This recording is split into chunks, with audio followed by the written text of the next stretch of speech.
Welcome to Write Now Workshop Podcast, where you can write a book and change the world. I'm your host, Kitty Bucholtz, and this is episode 260. I get to or I have to write, an interview with Shawn Smucker, coming to you on Thursday, August 12th, 2021.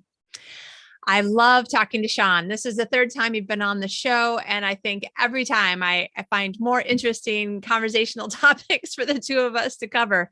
And we cover a lot of topics in this particular show. We talk about how to get your fun back into your writing, how to get your attitude back into thinking of it as something that you love to do rather than something that you have to do. We talk about the interesting things that he thought about differently when he was writing his newest book that we're talking about. We had a lot of great conversation and tips about how to write through hard times or tough times. And I think that you're really going to find a lot of great information. Also, Shawn's just fun to talk to. So he's got a great attitude, positive, upbeat personality, great laugh. So this is also just an episode that will make you feel good listening to a couple of writers talk about writing. You can pretend that you're here in the conversation with us and have a really good time with this interview. I hope you enjoy it and that it gives you some helpful, useful tips in your writing and in your writing life. Here we are talking with Shawn. Today's guest is Shawn Smucker. Shawn is the award-winning author of Light from Distant Stars and These Nameless Things, the young adult novels The Day the Angels Fell and The Edge of Over There, and the memoir Once We Were Strangers, which I just have to say I love. He lives with his wife and 6 children in Lancaster, Pennsylvania. Welcome, Shawn. Hey, Kitty. Thanks for having me again. It's great to be back. It's great to see you. You were here twice in 2018, and the second time it was for that Once We Were Strangers. I've never interrupted reading someone's bio to say, by the way, I love this book. That was a first for me. But wow, that's such a great book. Oh, thanks. I was just messaging Muhammad actually earlier today. We lost touch a little bit. I mean, he moved out to Michigan, so we don't see each other anymore, and our messages are kind of sporadic, but we have been getting back in touch a little bit more. Oh, that's so cool. I always think, would it be like, I'm sure it would be too weird, and I'm sure I wouldn't actually do it. But, you know, writers, we're always thinking up stories about things that could happen, you know, in our heads. And I'm like, I could go home to visit my family in Michigan, and I could be like, hi, Muhammad, I thought I'd just invite you over for coffee. He would love that. Oh, really? He would love that. Yeah, definitely. I read your story and it was really cool and inspiring. Yeah. And I have to say, especially now that I'm the foreigner in another country who can't speak the language and can't understand the word between this word and this word, they look exactly alike to me, and laughing at words that like fart. Yeah. You know, it's like I finally figured out that, and I'm probably saying this terribly wrong, utfart is the word for a car exit. Like that's the car exit. Oh, okay. But for months, and now it's been 3 years, and here I am still giggling. My friend asked me, my Swedish friend, they asked me the other day, do you still giggle every time you see the word fart? I'm like, yeah, only if somebody mentions it. So yes. That's so funny. How long have you lived there now? 3 years. Okay. All right.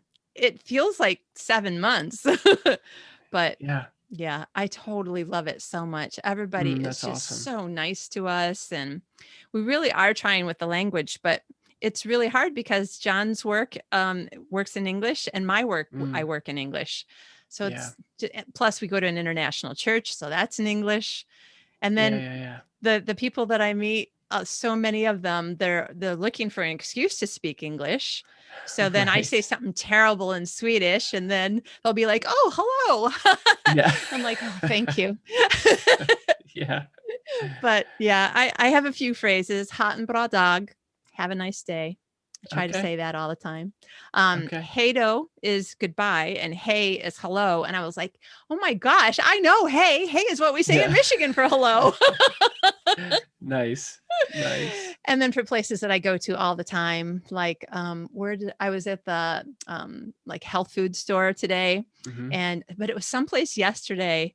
And I was like, you know what? I'm here all the time. Instead of saying, hey do, I'm just going to say vi ses, because that's, I'll see you later, or we'll see each other again. Yeah. Yeah. Oh, that's So so cool. they just laugh. I think they think I'm cute. They act like they think I'm nice and not weird. Yeah. Yeah.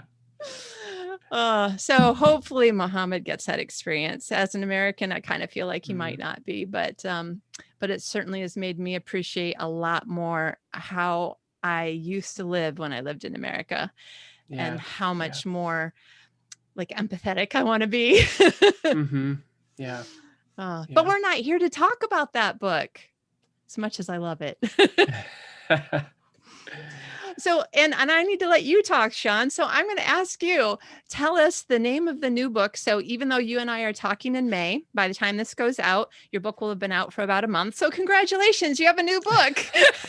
Thanks. Yeah. Feels great. So tell us what's the title and a little bit about it. Sure. The book is called The Weight of Memory. And it's a book about a man named Paul who's in his late 50s. He's raising his granddaughter and he receives a terminal diagnosis. So he decides that he's going to take his granddaughter back to the town where he grew up, kind of in the hopes that he can find someone who will take her in, someone he knows who can take care of her because he has no other family. He gets back to the town. The town's called Nisa, and he starts to have, well, his granddaughter is kind of an eccentric little girl. Like she's always making things up, always imagining things.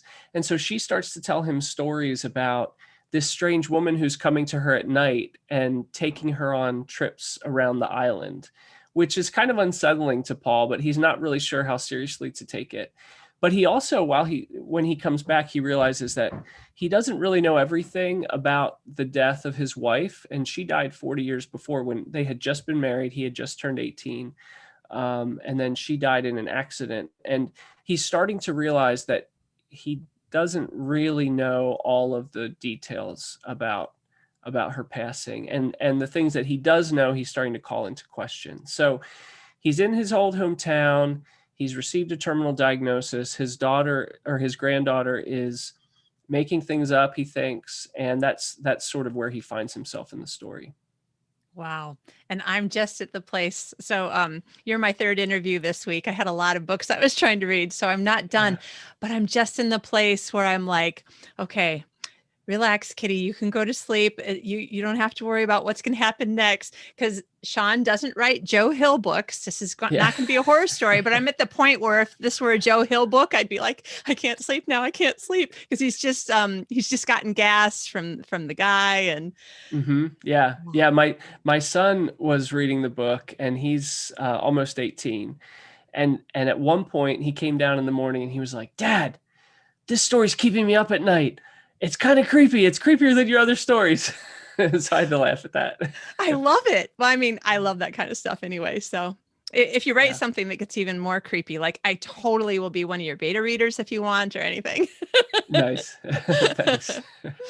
So I was reading your press release, I didn't really think about this. I've read most of your books, I think. But if I remember right, in your press release, it says that you kind of have a theme of death and dying and memory and throughout your writing. Can you talk a little bit about that? Because not everybody is aware of the themes that they write about yet. And it's interesting that you've identified this, and that it's, I mean, kind of unusual.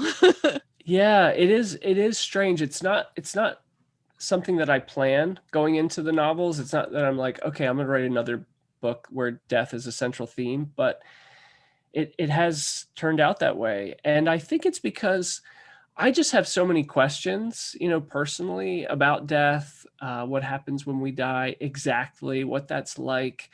And then similarly, when it comes to memory, I'm just very curious about memory, about how we create our memories, how our memories impact how we live, and how our memories impact what we think about our past and where we've come from. I was just speaking with someone, who were we talking to? And they were saying how interesting it is when it comes to memory, how we make things up after the fact. So, I was reading Soundtracks by John Acuff, and he talks a little bit about how there's this study that was done right after 9/11, where they asked college students where were you and how did you find out about 9/11? And so they wrote down, this is exactly what happened. And this was just within a couple of days. So these were obviously correct. Like, this is how I heard about it. This is my memory. And then he said in this study, they went back to these same kids 3 years later and said, hey, where were you and how did you find out about 9/11? And 40% of the kids who they did this with had completely different memories about where they were and how they heard about 9/11, to the point that they even showed these, now early 20s, they showed them, okay, look, this is you, like, you wrote this. This is how you heard about 9/11 and where you are. And this is what you're now saying. And they don't match up at all. And the person had no explanation. They, in fact, a lot of them were like, if this wasn't in my handwriting, I wouldn't believe that this is what I had said, because they had created a completely new memory in their head. Like, for whatever reason, over the period of 3 years, thinking back over their experience, they had just somehow, and it's kind of like the whole, pass it down the line, the old telephone game where you have a word, you tell the next person. It's kind of what we do in our minds, where this thing just changes subtly over time.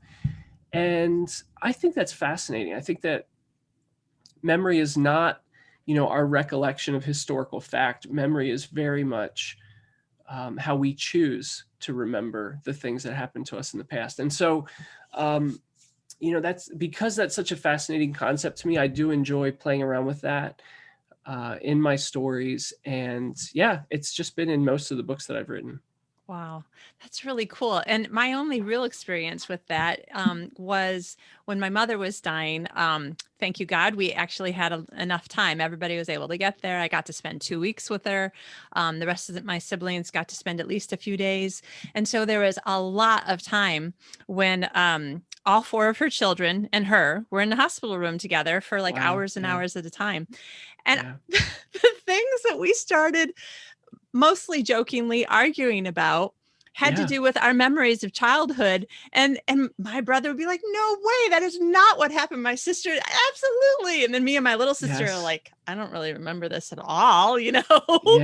And then my mom would be laughing. She's like, you're all wrong, Yes. No, it is really, it's actually hilarious. So I co-write and ghostwrite books for a living. Is one of the things that I do. And a client that I had about 5 years ago, she was in her early 90s, sharp as a tack. And so I was helping her write her memoirs. And eventually we pulled in her kids, and one of her sons joined us one day as we were talking back through one of these memories. And this was a really major memory. So this was, her husband died when she was in her early 30s, her first husband. And she remembers taking her son to baseball practice, dropping him off, and then going down to the marina where she was going to meet her husband. Well, he had had a stroke and they were bringing him in on a boat, and an ambulance was waiting. And so she has very specific memories of this. Obviously, it's a very traumatic event. And as she's telling me this story, her son was like, no, Mom, I was there. I was in the marina with you. And I remember them bringing Dad in on the boat, putting him in the back of the ambulance. And she's like, no, you were not. I dropped you off at baseball practice. I remember that specifically. And he just insisted, and it was so interesting to me. And I think that probably was sort of at the beginning of my fascination with memory. But it's so interesting to me that a major event like that, where you would think there would be no room for gray area. Like, either you were there or you were not there. Right. That they both thought they were right. I mean, they both had created memories, and one of them is clearly wrong. One of them obviously either picked up on, like maybe the son sort of assumed the memories of the mom where she saw her husband and getting into the ambulance, or maybe the mom sort of blocked it out. Like, it was just as soon as she got there, she realized there was an accident taking place. But whatever the case, it really calls into question, for me, a lot of the memories that I have about my childhood, and makes me wonder, okay, but it also helps me, I think, to have a little bit more grace with myself and with other people, just to think that, I may not be remembering this correctly. I may not, this to me has become a formative event in my life, but I might be wrong. Like, that might not be exactly how it happened. it's just really interesting to think about. Yeah. And then when you think of all the other places where what somebody remembers doing or seeing or saying comes into play, not the least of which would be, like a police investigation, but Hmm. all the other things in our lives where we're telling somebody what happened for a reason that's not just, to tell the story. And then you're like, how many times have I done that wrong? And Yes. Yeah. yeah, so weird. I mean, it's super cool. Yeah. So, and so then in the weight of memory for me, that became, um, a very interesting and important part of the story where you have this event where Paul's wife had died when he was 18, and he's thinking back on that, and he's thinking back on his friendships. Um, yeah, and it just made me think a lot about my own childhood, my own friendships, and what am I taking away from those things? What hard feelings am I holding on to? Where if I would maybe just, you know, change the story just a hair in my mind, would that change everything for me as far as, how I feel about people or the things that I hold against them? Yeah, I've thought about it from both perspectives because every once in a while I'll be kind of mad about something. And then I'll think, okay, how many times have I thought that I was probably a really nice person in high school, but that person wasn't? And I'm like, maybe I wasn't. Maybe I just thought I was, but I don't realize like how many things I was throwing out there into the world. Yeah, yeah, it's so true. It's so Oh, true. well, what a fun thing to play around with. Do you think it'll probably just sort of probably keep popping up in your fiction? Yeah, I'm not sure. I've been since um, The Weight of Memory has come out. I've been working on a murder mystery, and Cool. that it's a little bit different. It's a little bit different. So, I've been we have this class that we run called the 9-month novel, and our website is called thestoriesbetweenus.com, and that's where all of our classes are listed. And during these classes, I've been thinking a lot about story and structure, and I think I want in this book to lean a little bit more into story. Much of what I write is I feel like The Weight of Memory was sort of the beginning of this shift with me, where it's much more story based, but I want to explore that more. And so it's been fun to talk about that in our class and to play around with that when it comes to this murder mystery. It's a murder mystery, so there's death in it, but I don't feel like death is one of the major themes. I feel like the themes that I'm working at with this have more to do with um, the effects of fundamentalism and forgiveness. And so the themes are a little bit different. Yeah. Oh, that my mind is like going off on like 42 directions. I'm like, oh, well, we could talk about, but no, come on, bring it back around, Kitty.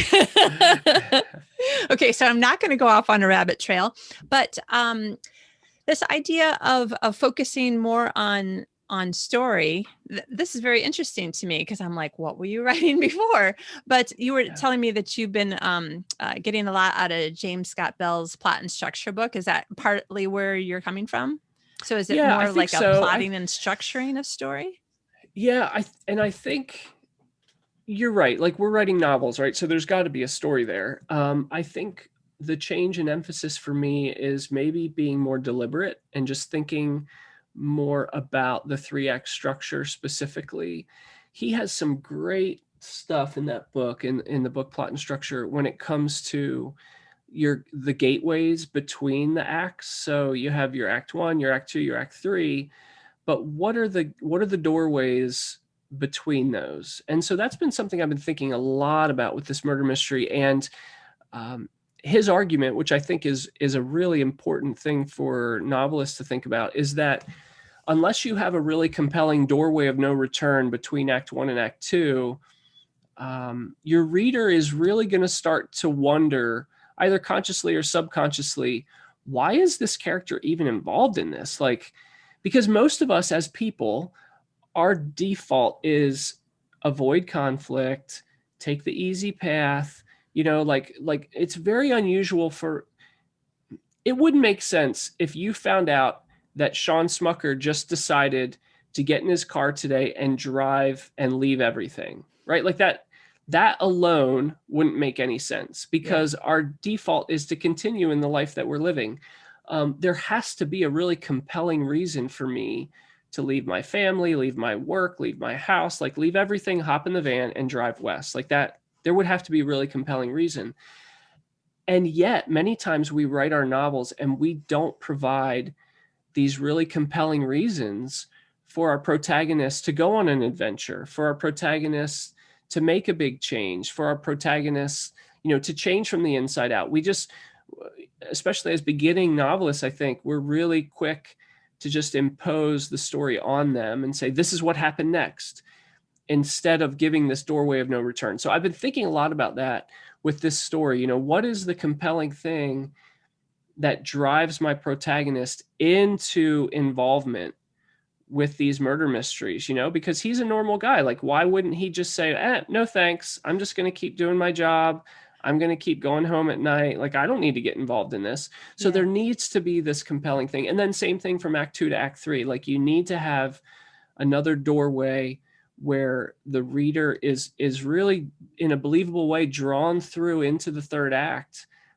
Because otherwise, why would your protagonist do that? So that's been one major thing that this book has impacted me. And when I say I'm really focusing on story, I think it is, it's me trying to figure out how to implement some of the things that he's talking about. Yeah.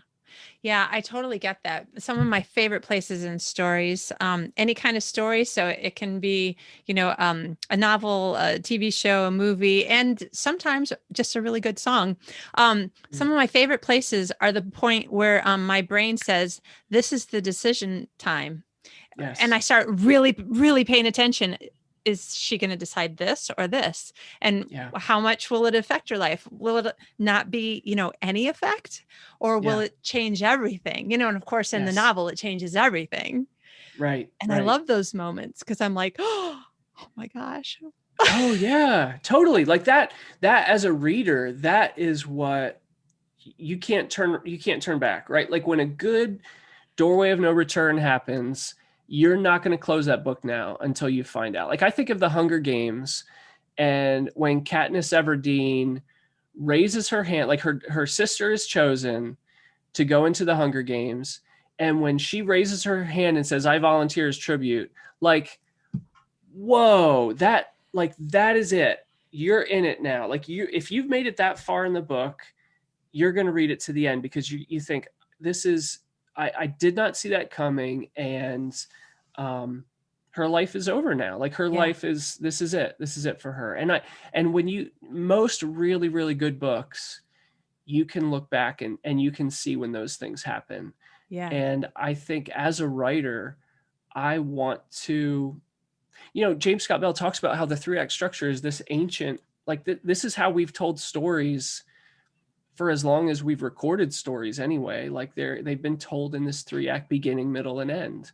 Yeah. And I think as a writer, it would be kind of silly for us not to use the strengths of that, because it's obviously something that taps into like our primal desire and the way that we hear stories, the way we engage with stories. And so I think as a writer, it just makes sense that we would work hard to understand that structure and to engage our readers through that structure. Yeah. I've had Lisa Cron on the show a few times now. She's the author of Wired for Story and Story Genius. Yep. And I love the way that she looks at story and kind of, goes into it and takes it apart. And she talks about, that, cavemen originally were probably saying, don't eat the red berries because Fred just had red berries and he's dead. Or that big cat that looks like he'd be really pretty to pet. Don't do it. He's going to bite your arm off, We had really good reasons for some of the storytelling that we did. And I'm like, yeah, that makes sense. And she says that even now in our current we think we're so far away from caveman days, and yes, but we still need to know things like she's saying, what we read in novels helps us to figure out, how am I going to go through this social situation if this happens to me? Like, will I Yeah. be the friend who, I'm so embarrassed that I don't know what to say because your spouse died, that like I'm just not going to talk to you for 7 months? Or will I be the Mhm. friend who says really stupid things but you're glad I'm around? Or will I be the one who says really stupid things and you're like, please go away and never talk to me again? Yeah. Like, Yeah. who will I be, and how will I make these decisions? And so when a Mhm. story like you were saying, the Hunger Games, like in my mind, I'm thinking, well, okay, if I raise my hand and say I'm going to take my sister's place, even though I might die, but at least I know for sure she would probably die, so I have a better chance. Yeah. But then maybe I think in my world, somebody might say, okay, first of all, Kitty, do you know that this is like to the death and Mm. this and this? And I could be like, oh, yeah, okay, but you know what? I'm gonna take that back. So I'm sorry. I'm Mm. gonna let my sister go through with it Mhm. because now I have some new ideas and I'm gonna change my mind. When somebody writes a story where not only do you get to this decision making place where you know that everything's about ready to change, but when you make it, that once you make the decision, that's like literally no going back, because in this awful, awful world she lives in, once she Yeah. raises her hand, there is Yeah. no taking it back. Right. And Exactly. and the author has shown us already this is a terrible place. And as soon as you Mhm. would do something like that, you're in. Yes. And that's the beauty of a well-told story, right? Because like you're saying, if you write this story in a different way, that moment might not be that compelling, because you might be thinking, okay, Katniss, you just need to change your mind, and then everything can go back to normal, which, in our real life is what we tend to do. Like, even when we make big decisions, a lot of times we're like, I don't think I'm going to do that after all. Yeah. So you really do, as a writer, you have to create this situation where there is no going back, because we as humans, we recognize that our default is not to go through with this stuff. So, you make a great point. Like, when we're writing these stories, we have to figure out, how can we present these situations in a believable way, because we as humans are pretty wishy-washy. We're pretty like, I don't know, I don't think I want to do that after all. And that really changes the way that we can read stories. Yeah. Yeah. That is totally me. You just described me. It's all of us, I mean, for the most part, it's all of us, until we're put in these situations. And I love the point that you make about how novels help us.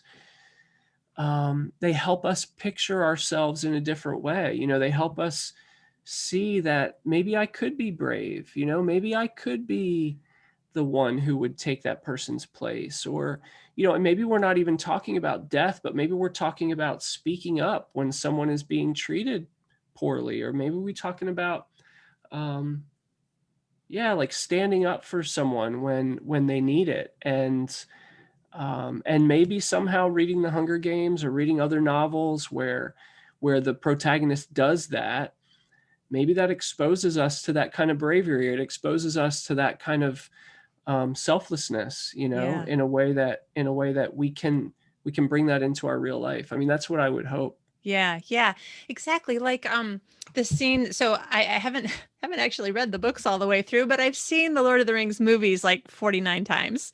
Mhm. Um, and one of my favorite parts, again, because it's the decision moment. Frodo and Sam and the other guys, they're going home. They did what they needed to do. All the people who like fight for a living and this is what they do, they've got it under control. And then all these things happen, and then Frodo like opens his mouth and says, I'll do it. Like, what are you thinking? Right. Yeah. Now, I'll take the ring, though I do not know the way. Right. Like, yeah. yeah. And then I'm thinking, okay, I don't know that I would have done that. I'm pretty sure I probably would have gone back home. But then, and I'm not going to cry, even though I love Samwise Gamgee as my favorite character in all the stories. But when Sam says that he'll go just to Mm, try to protect Frodo and to be his yeah. moral support and stuff, I'm Hmm. like, oh my gosh, I want to be that person. Like, I don't really care Hmm. whether or not I'm Frodo. I want to be Sam. Yes. Yes. And the beautiful thing about that story is that Tolkien somehow created this extremely rounded character in Frodo, who, that's believable. Like, when he makes that statement, I'll go, though I do not know the way, it fits, right? Like it fits with who he is. And then, like you're saying, when Sam pipes in and is like, hey, I'm going, I mean, that fits even more. Like, you don't doubt that at all. Like, you know who Samwise Gamgee is, and you know how much he loves Frodo. And so his voicing that, saying, I'm going too, it's all believable. And that's kind of like the doorway, right? Like from there, they can't go back. Like once they commit to that, this is the mission, this is where they're going. And yeah, I love that point that you make. I also feel like, when we talk about how novels and stories can teach us how to feel or teach us how to think. I think about the scene at the end in the Fellowship of the Ring where Pippin is sitting with Gandalf, and they're like about to get, like, these guys are pounding on the gates. The enemy is about to come in, and Pippin says, basically he's afraid to die. Like, aren't you afraid? And Gandalf says, afraid? Why would you be afraid? This is what's going to happen. And he explains, just gives this beautiful scene of what to expect after death. And then Pippin says, oh, that doesn't sound so bad, does it? And again, I feel like here's a story where we can have someone else show us what it's like to die. Like, what does it look like to approach death without fear, without sadness, without regret? And again, this is all in a novel, right? But this is what stories can do for us. Yeah. I love it. I love it. It's why I read and it's why I write. And I'm in this business coaching program, and there was some time where some people were like, you need to just like put off the writing for a little bit, just a couple of months. Like we need to focus on this thing that you wanted to grow. And I tried, and then I was just coming undone. And finally I was like crying on a call, but it was a new person I was talking to. And she's like, okay, anytime that there's something going on in your life that you feel that strongly about, when you can't do it, like, you need to do it. Yeah. I'm like, thank you for understanding me. Yes. No, it's so true. And I think, a lot of us are caught up in that right now, right? Like, we want to write, we want to be working on the things that mean so much to us. And yet here we are at the tail end of a pandemic, hopefully the tail end. And we've got all kinds of chaos. We've got kids schooling at home. We've got, people working at home. Our spouses are maybe working at home when they hadn't before. There's just so much upheaval and change. And yet, we want to be writing, and it's such a internally conflicted time, I think, especially for creative people. Yeah. And like we were talking before we started recording, there are so many, I mean, you said this, there are so many really good reasons not to be writing. You're about ready to move house. Now that I've lived in Australia, I can't remember how to say it in the US way, just to move. We just say to move, Yeah. right? Yeah. Yeah. So you're about ready to move. And, for you and I right now, when we're talking, like, summer's coming up soon, and, what are our plans? And then there's things like, oh, there's some new thing that maybe I should just do some research about to make sure that I'm keeping my family safe in the way that I want to. So many reasons why, okay, I'm just going to skip today's writing session and get back on the horse tomorrow. So let's talk about that a little bit, because that is not just pandemic related, but I'm sure that you've had a lot of stuff in the last year that certainly changed your writing schedule. But even today, like, when we're done, you'll probably have to do some writing stuff and some packing stuff. Yeah. No, it's been so interesting for me with this class that we're doing, the 9-month novel. We've got about 25 students, and it's been good because it's shown me from the outside how it looks. Like, I have all this internal dialogue about why I'm not going to write, or why I'm struggling to write, or why I am writing. But now I get to see that from the outside and talk with, 25 writers about what's motivating to them. Why are they in a good stretch of writing? Why are they struggling to put the time in? And what it's sort of pointed out to me is, like you said, we all have completely legitimate reasons not to write. And I do mean that. I'm not saying that sarcastically, or I don't feel like any of us should feel any shame for not writing, because all of us, for the most part, have very busy lives. We have lots of very important things to do.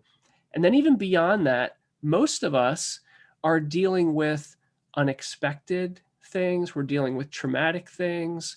Maybe we have a parent who's dying or recently passed. Maybe we've had upheaval at work, and so we've either lost our job, or we're changing positions, or we have a new boss who's driving us crazy. There's just always things going on, like we have 6 kids, and at some point, or at any given point, one of them is probably giving us a lot to think about, with either relationships or what they're involved in or struggles that they're having.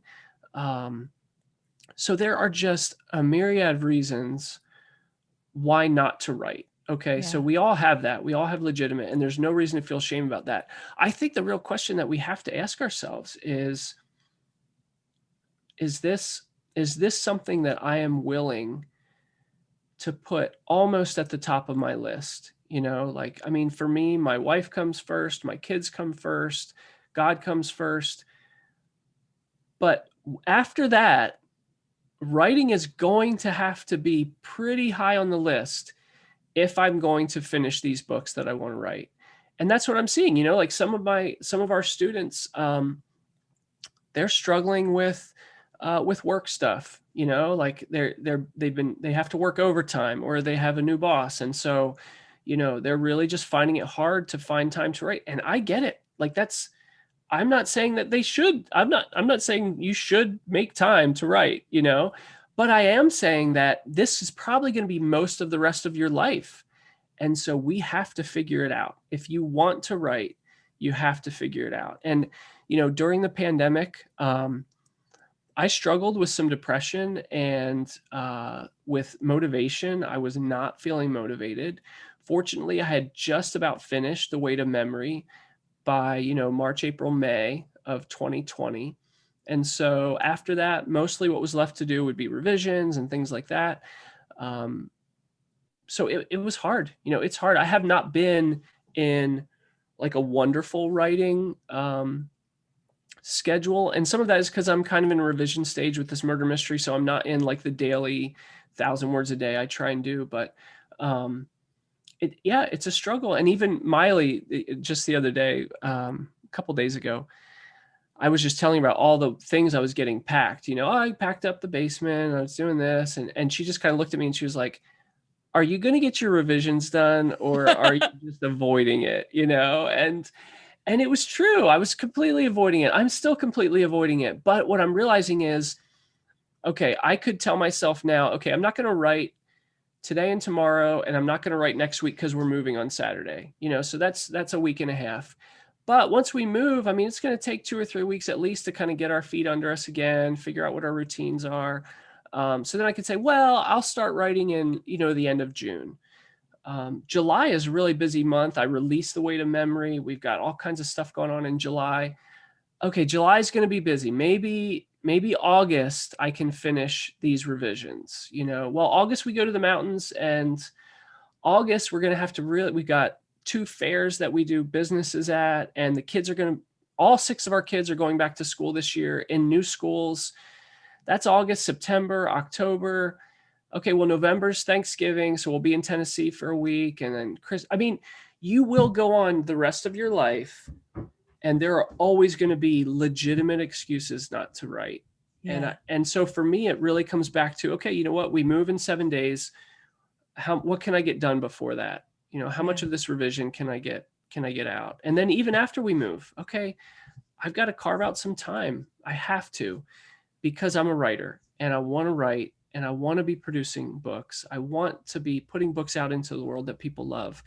And that's not going to happen if I don't make it an absolute priority. Yeah.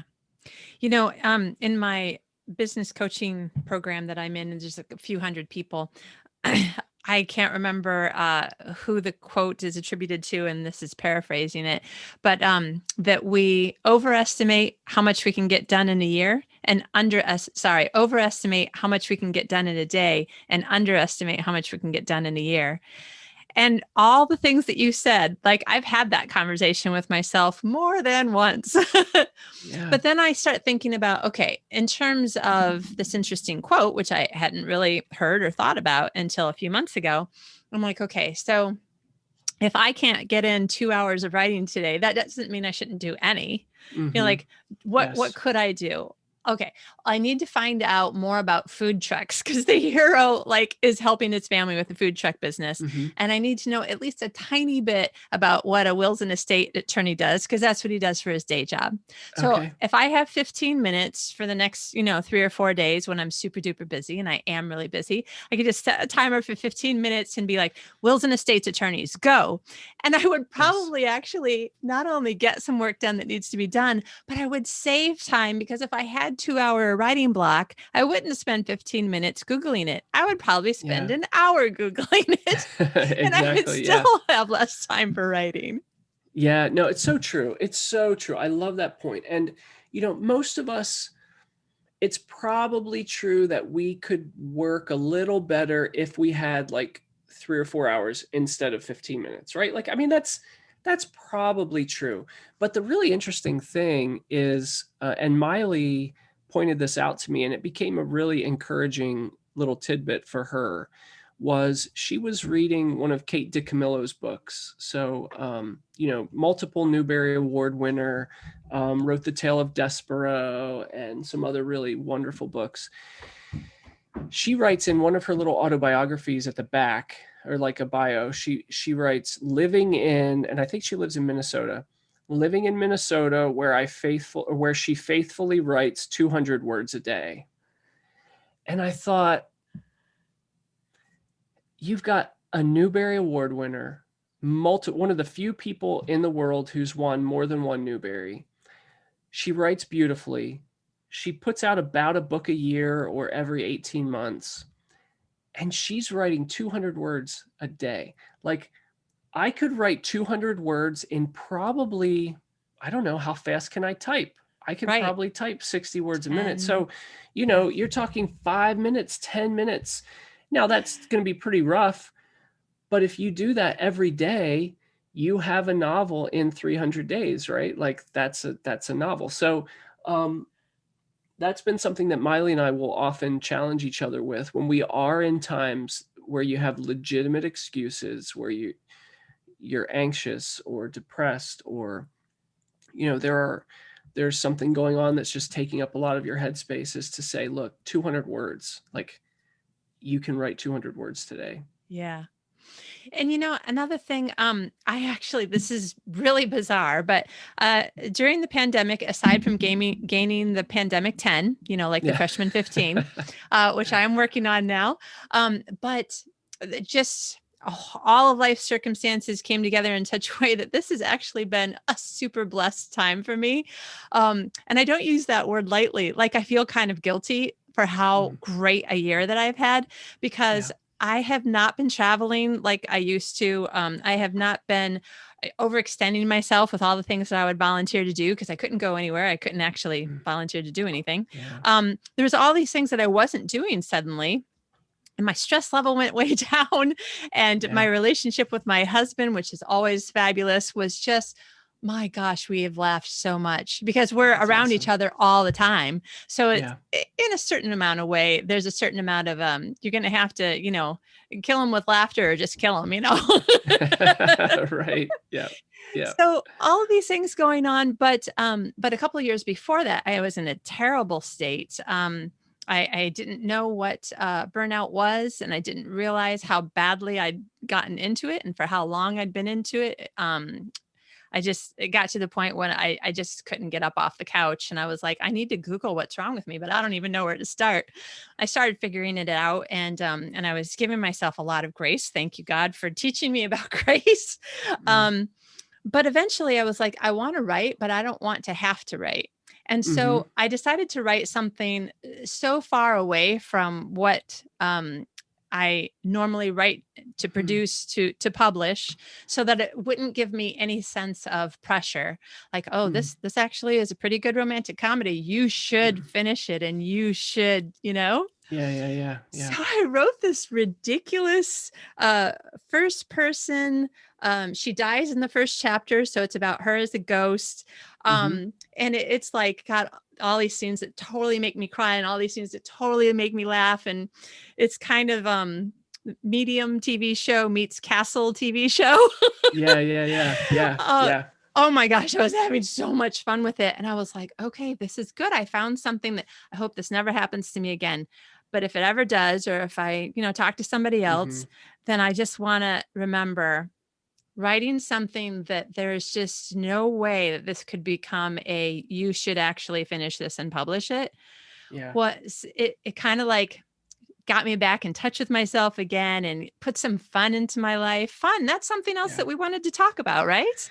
Oh, fun is, that's, and that's an anecdote, or not an antidote for much of what we're talking about, because so much of our unwillingness to write, even when we kind of want to, but we're fighting it, is because it feels like a should, right? It feels like, okay, how can I fit this into my life? How can I make this happen?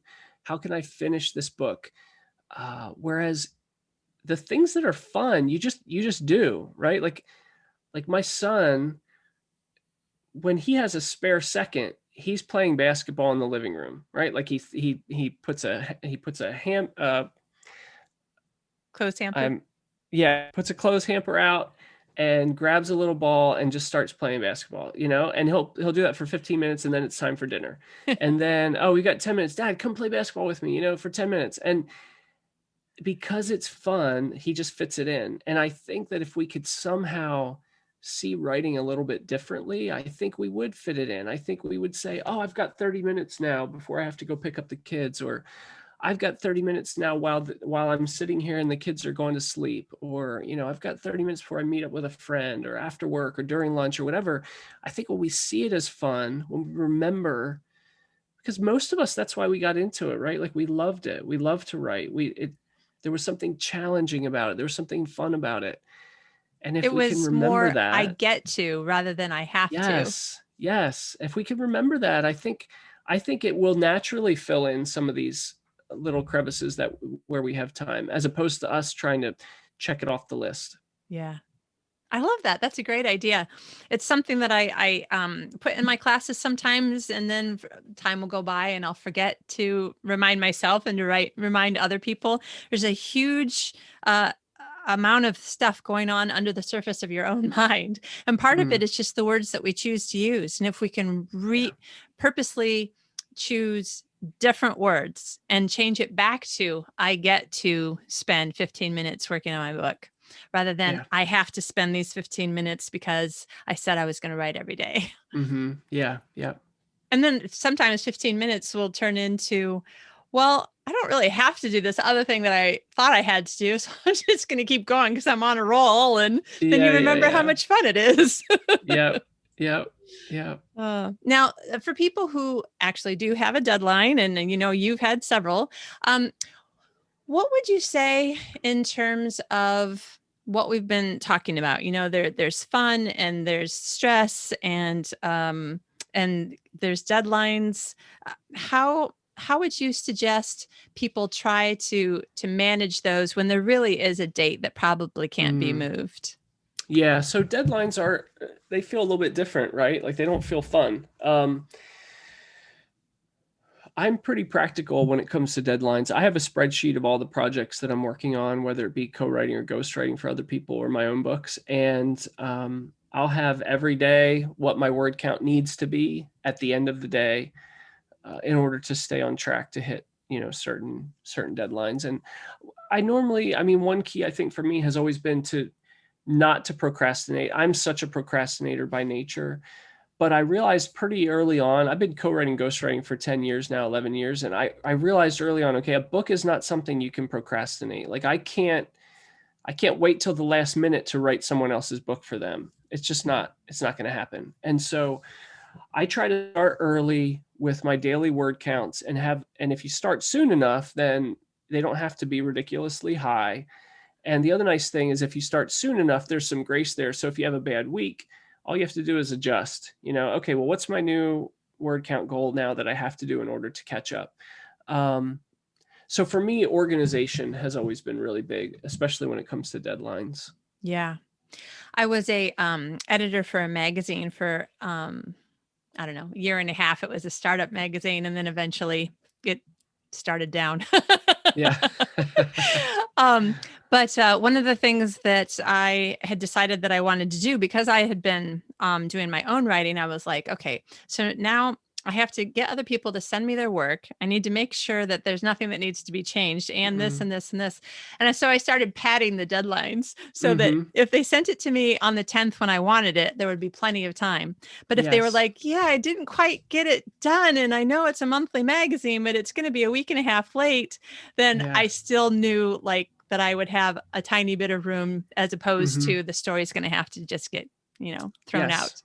Yeah. No. And I think that's part of it too, is figuring out how your brain works, how you work as a writer, as a person, like what's motivating to you, what's discouraging for you, I think for some people, I have a friend who he's a pretty well-known author here in the States, and he does not look at his contracts. He doesn't know what his advance is, and he doesn't know when his due date is. So his wife is kind of his manager, and she knows all those things. And so he'll just start writing. And then at the end of every week, she tells him, okay, yeah, you're doing good. You're right on track. Just keep going. If he's falling behind, she'll say, you might want to pick it up a little bit next week. Like, I think you should probably do a little bit more work. And so for him, he knows that if he knew his deadline and he knew what the word count was that was due, it would just be paralyzing. And so I think we have to know who we are as people and how we work best and what motivates us. I love that. I've never heard of that idea. I know that there are people who, as soon as you said spreadsheets, like I wanted to hug you, and other people are like, no. Right. Exactly. Yeah. But that's really interesting. Not only think about what gets you going and what stops you up. I probably could have said that so much better if I had thought that through. Sorry. Anyway, yes, what motivates you and what discourages you, as you said. But then also pre-plan. So how can I handle that? And then what can I put into place so that I'm working to solve the problem before it barely even starts, or maybe I can actually keep the problem from actually happening. Yeah, so in our course, it's over 9 months, and we have a place where participants can put in their weekly word counts if they want, and probably about a third do, and the rest don't. And I know for some folks, like, it's really anxiety inducing to feel like, oh, I'm behind, or I'm not going to catch up, or to feel like you have to do that every week. For me, and for the people who do participate in that, it's motivating. It makes you feel like, okay, I'm making progress. When I can see, like for me, when I start out and my goal is 1,000 words a day, for the next 3 or 4 months, it helps me to see that I'm making progress. When I see, okay, well, I'm 3 weeks in now and I've got 15,000 words written, or maybe even 20,000. Wow. Okay. If I just keep going, this will happen. Because a lot of times a book, your progress in writing a huge novel can feel really nebulous, right? Like you feel like, am I actually getting anywhere? Yeah. Especially when you get to the middle, when you're like 20,000, 30,000, 40,000 words, and it just feels like, I'm never going to finish this thing. But when you can look back and say, oh, well, actually, yeah, I'm right on track, or I'm a little bit ahead, that can be really motivating for me. Yeah. Gamification is great for me. I love gamification and games in general, but also it brings out my competitive streak, so long as it's so that I have found, though, that there is what I would call not positive and negative as in good or bad, but positive kind of like moving forward and moving backward negative gamification. I can't remember the name of it, but there are people listening who are going to be like calling it out in their car. The one program that if you stop typing for more than 5 seconds or something, it starts deleting your letters. It starts backspacing. What? Right? What? I cannot do negative gamification like that. Oh, that's crazy. Yeah. But when wow, I've never heard of that. That's amazing. I can't Write or Die. I think that's what it's called. Okay. You should totally Google it. Oh my goodness, I will. Yeah, definitely. And there's a couple others that are not quite that bad, but also that it's more the stick and I need the carrot. Like when Hmm. Nano started adding a Yeah. lot more buttons, like you would get a button if you wrote Hmm. it all on November 1st. You'd get another Yes. button when you got this and this and this. And so the first like 10 days, I made sure I got every single button. But then there was like no buttons between like 10 days and the midpoint of your Yeah, book. yeah, yeah. And I Hmm. was like, meh. And then Yeah, I yeah. didn't write every day. No swag. She's That's in it right. for the swag. I Yeah. totally am. But at least I got 20,000 words written in 10 days. So that was Yeah, yeah, good. yeah. No, it's great. But it's good, like you said, to figure out like what does motivate you. Hmm. Maybe it's friends. Maybe it's like Hmm. my husband is totally enjoying having a writing sprint for 30 minutes before work every day. That's his time. I'm like, Yeah, yeah. awesome. I'm in the middle of exercising. I'm not really going to stop, but okay, fine. I'll stop. So I write with you Yeah. because I'm like, okay, writing with other people is kind of fun. Yeah, yeah, yeah. And it means I can stop exercising, which is also fun. Well, that's true. That's a carrot, right? Right.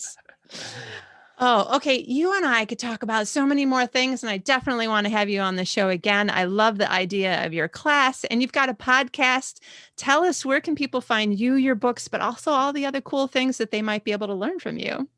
Sure. So you can find me at shawnsmucker.com, SHAWN. Um, I'm on Twitter, Facebook, Instagram with that Shawn Smucker or hashtag Shawn Smucker at. And then you can find our classes are at thestoriesbetweenus.com. And our podcast, you can also find our podcast there at that website. Our podcast is called The Stories Between Us. And so if somebody is listening to podcasts, they can just write that into their podcast app and find it. Yes. Yep. Excellent. Great. Listen, this has been super fun. I'm definitely going to have you back on the show. Thank you so much. In the middle of moving and writing and procrastinating, we really appreciate the time you've given us today, Shawn. Yeah, it's always fun to catch up, Kitty, and I look forward to following your journey a little bit more. And yeah, look forward to catching up again.